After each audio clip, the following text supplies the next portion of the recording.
So in this video, we're just going to talk about how you have to improvise and make parts and think your way through projects so that when you get to the end, it all works properly.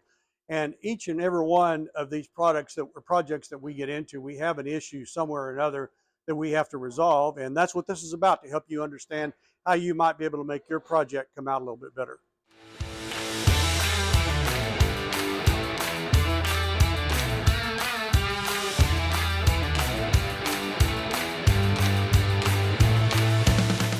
We are working on a 57 Thunderbird for a gentleman, and one of the requests was to convert this car to power steering. So there's kits out there that you can buy. One of the unfortunate things about buying stuff nowadays is that actually it's been that way for as long as I can remember. Nothing really fits like it should. You kind of get close on everything, but to get it where it looks right and works right, sometimes you have to add parts, make parts, do things differently. So on this particular car, on this Thunderbird, here's the steering column. So what this is, it comes through the dash, and you can identify with it up here because the steering wheel would go right here. And it comes down through, if I can put that down for a second, it goes down through into the engine compartment right through this hole and attaches to this, which is called the steering gear box. And this is what you have to change out, because when you hook up your power steering hoses to this, this is what gives you power steering assist. So we have to make the connection between the steering column that I just showed and this connection right here. Now, the first thing you're going to find out is the steering column's too long, and you're going to have to cut it off, and you're going to have to figure out how to attach it and get it the right length. So we've pretty much figured all that out. We've got the gearbox painted, got it installed, and we've pretty much sized up the steering column, but there was a couple things that actually didn't turn out like we had all the parts for, actually, and so we wanted to make it look better. One of them is we're going to build a bracket right here to hold the steering column a little steadier, and the connection right here didn't look right, so we made a piece for that, and that's what we're going to talk about here just for a second. Right on the end of this, you can see, now this is what attaches to that steering gear box that I was just talking about, and we have a shaft that goes inside of here that's splined so that this steering column actually will adjust up and down a little bit, and this shaft right here will move with it. So you can, here's the problem. See how loose that is right there? That really is not a good thing. So we wanted to stabilize this too, and we made a piece for that. We're kind of going to show you what we did with that. So let's move down to the other part of the shop. Okay, so what we did, actually this is the piece that we cut off of that steering column, so that's a perfect pattern that we can use, and this is part of the shaft that I was showing you that's going to actually attach. And what we need to do is to be able to make this stabilized in the end. So I took a piece of aluminum stock like this, and I've already made most of this part, but I want to kind of show you what the process is. So the first thing we needed to do was make a hole in the end of this that was big enough for this to go in. And you can see we've already done that on this test piece here. And I made it at a 1 1/16 drill bit because this measured 1 inch exactly. It gives us a 1/16 in room here. And this doesn't need to be a tight fit, in my opinion, because there's going to be some vibration, and we certainly don't want the steering shaft, which is this part, to bind up inside of the piece that we're going to make. So we put it in the lathe like this.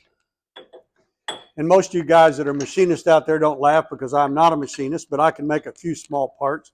And you chuck it up, and basically we use the tool stock here and push it up in there and keep drilling drill bit sizes into the end of this until we get it to the right size.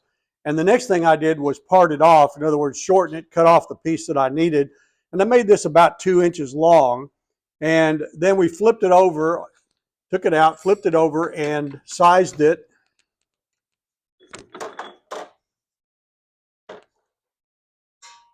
This way, putting it back into the lathe, and we used this tool right here, locked it in up here,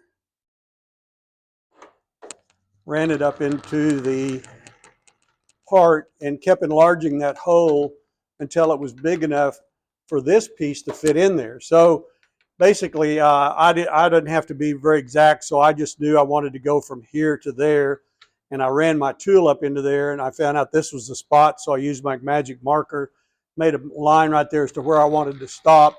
And I kept taking about 20 thousandths at a time out of this with this as you turn on the lathe. So it's pretty simple. You know, you just start your lathe up like this, get it rolling, and run your tool up in there and keep working on it till you get the hole to the right size. When I get kind of towards the end, you know, that's when I start measuring to make sure that I've gotten pretty close. And I wasn't trying to get a press fit because unfortunately this steering column tube is not perfectly round. It's kind of oblong, so getting a press fit on that would probably never work. But I got it a pretty tight fit. And you can see when I take this out of the lathe, you can see that on this end we now have this piece that goes here, and this piece now goes in here. And you can see it's just a pretty tight fit. It's not real tight. And I'm getting ready to show you here, we're going to put some set screws in here so we can tighten it down on that shaft. So the next step is then to bring it over here to the drill press. And I've already center punched a hole right here. And I'm putting a 1/4 set screws in here, so that it calls for a not a 7/32, but the bit smaller than that. And I'm sorry, I can't remember that size without going back and looking. Turn on my drill press, and I'm going to drill this out right here.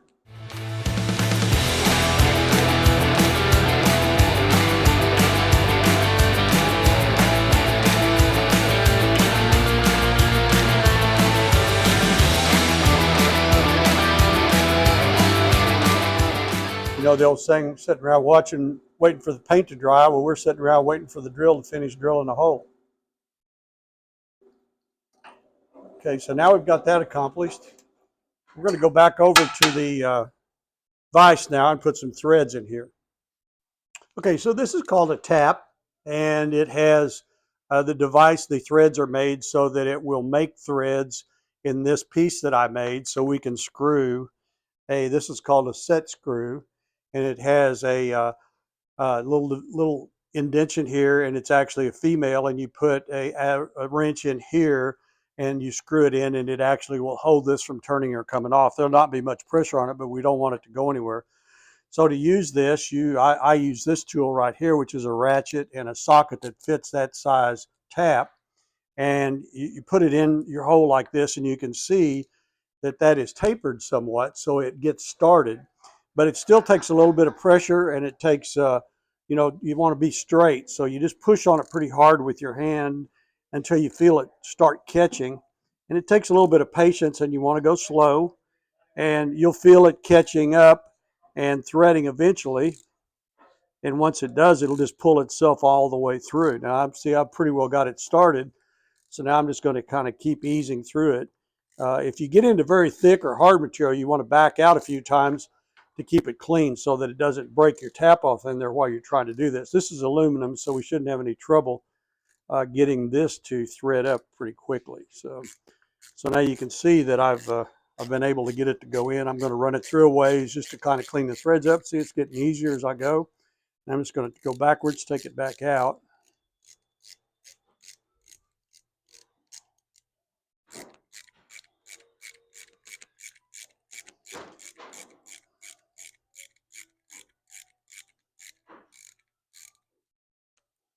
Okay, now you can see that we've put threads in this, and you take your 1/4 set screw and run it down in there.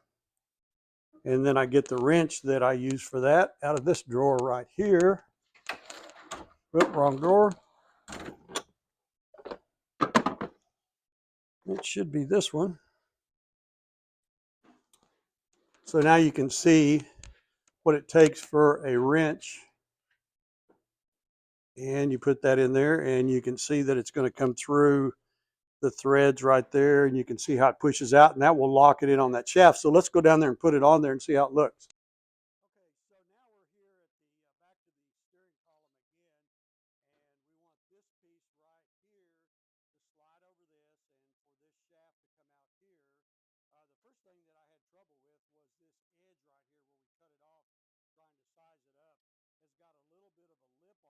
So I took my die grinder and I worked over that edge like this, just to make sure that that little edgy lip, and you can feel that with your finger by doing this. You don't want to go this way because it'll cut your finger, but if you go that way, you'll feel it.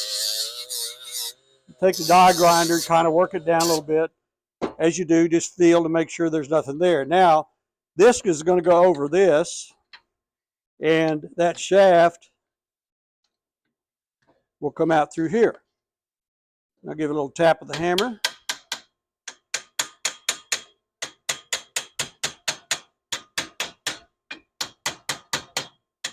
So I use that hammer a few times.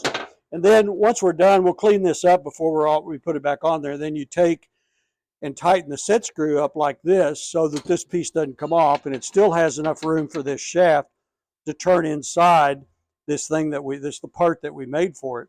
Now this will allow this shaft, as you're turning the steering wheel, not to wobble in there and cause any problems. And we'll smooth up the cut here because we're just kind of trying to still fit all this to make sure we got the lengths right.